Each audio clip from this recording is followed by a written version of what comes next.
CID कडून कसून चौकशी आणि तपास सुरू असतानाच अंजली दमानिया यांच्या एका वक्तव्यानं खळबळ उडाली आहे। जे 3 आरोपी फरार आहेत त्यांची हत्या झाल्याचा फोन आल्याचं दमानियांनी म्हटलंय। रात्री 11:15 ते 11:30च्या मध्ये मला एका व्यक्तीने 2 माझे नॉर्मल कॉलवर केले, तर त्याच्यात त्यांनी असं म्हटलं होतं की ह्या तिन्ही आरोपी पुढे मिळणार नाहीत कारण त्यांचे मर्डर झालंय।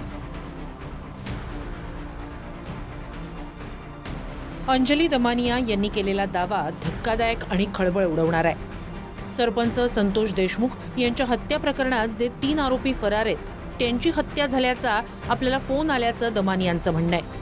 म्हणजे त्या आरोपींना मारून टाकण्यात आलंय हे फोनवरून सांगितल्याचं दमानियांनी म्हटलंय।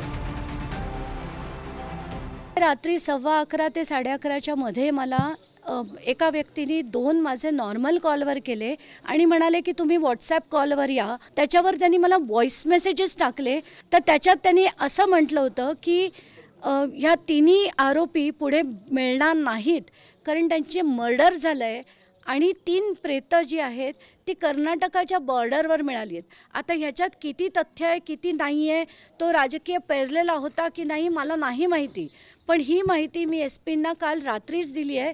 त्याची चौकशी त्यांनी केली असेल, खरं त्याच्यात तथ्य आहे की नाही मला माहीत नाही। सध्या त्याच्या बाबतीत आमच्याकडे कोणत्याही प्रकारचे ऑफिशियल कन्फर्मेशन नाही। त्यांचे बोलणं झाले तुमच्यासोबत? नाही। अंजली दमानियांनी कॉल केला नाही?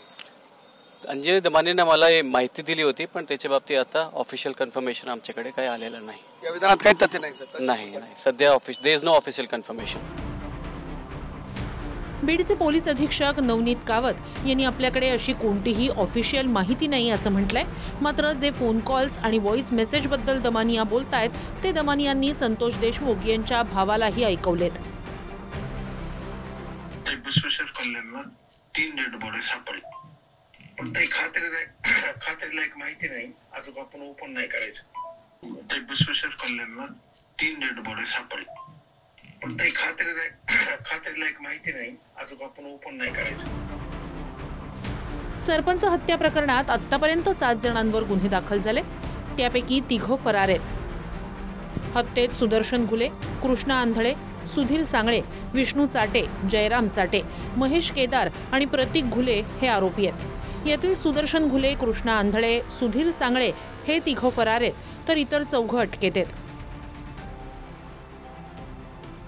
दमानिया यांनी त्यांना आलेल्या कॉल्सची माहिती बीड पोलिसांना दिली आहे, पण तसं काही घडल्याचं उघडकीस आलं नाही हे स्वतः पोलीस अधीक्षक नवनीत कावत यांनी सांगितलंय।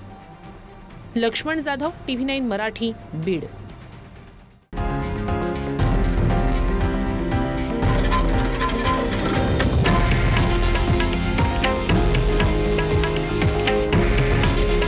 हे आहे देशातील नंबर 1 न्यूज नेटवर्क आणि आपण पाहत आहात TV9 मराठी। काळजी तुमची, हित महाराष्ट्राचं।